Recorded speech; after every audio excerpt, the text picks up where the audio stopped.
Hi అండి, welcome to DJs recipe book. ఈరోజైతే recipe బుక్లోని recipe tomato chutney.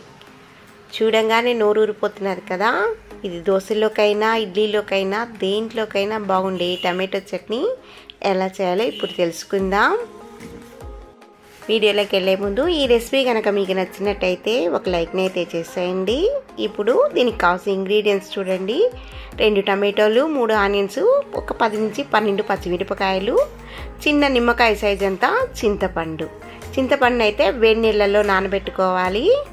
ఇప్పుడు స్టవ్ వెలిగించుకొని ఒక బాణలు తీసుకొని అందులో ఒక 4 స్పూన్ల దాకా నూనెని వేసి టమాటోలు అలాగే అండి కట్ చేయనక్కర్లేదు, అలాగే ఫ్రై చేసుకోవాలి. చూసారు కదా, అలా పగిలింది కదా టమాటో పండు, అలా పగిలే వరకు వేయించుకోవాలి.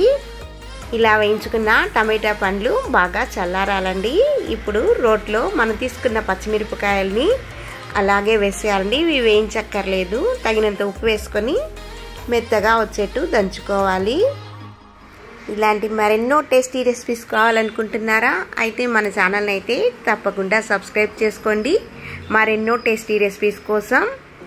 ఇప్పుడు ఇందులో మనం నానబెట్టుకున్నటువంటి చింతపండు కూడా వేసుకొని చింతపండు పచ్చిమిరపకాయలు బాగా కలిసేంత వరకు దంచుకోవాలి.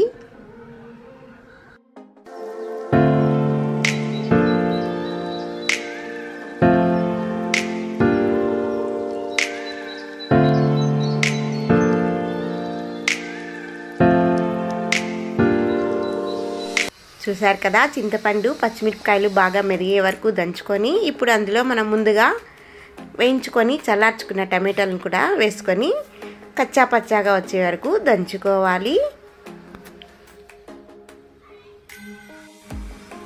అలాగే ఈ రెసిపీని మీరు కూడా ఒకసారి ట్రై చేసి ఎలా వచ్చింది అనేది కామెంట్ రూపంలో తెలపండి. ఇప్పుడు ఇందులో మనం తీసుకున్నటువంటి ఉల్లిపాయలు కూడా వేసి దంచుకోవాలి.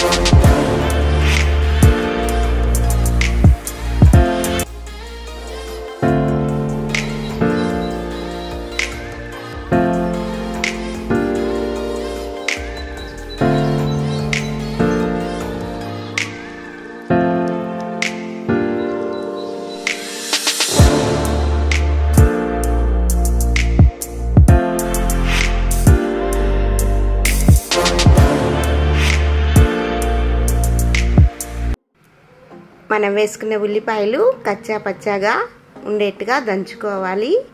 చూసారు కదా, ఈ మాదిరి ఉంటే సరిపోతుంది. ఇప్పుడు పచ్చడిని ఒక బౌల్లోకి తీసుకొని దీనికి పోపును రెడీ చేసుకుందాం.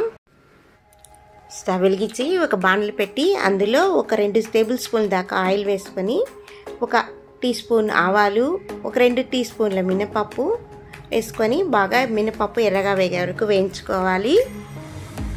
ఇలా వేగిన తర్వాత అందులో 2 రెమ్మల కరివేపాకు, అలాగే ఒక పావు చెంచా ఇంగు పొడిని కూడా వేసుకొని ఇప్పుడు స్టవ్ ఆఫ్ చేసి మనం రెడీ చేసుకున్నటువంటి చట్నీలో ఈ పోపుని వేసుకొని ఒకసారి బాగా మిక్స్ చేసేసుకోవాలి. అంతే అండి, రెడీ అయిపోయింది ఎంతో యమ్మీగా ఉండే టమాటో చట్నీ.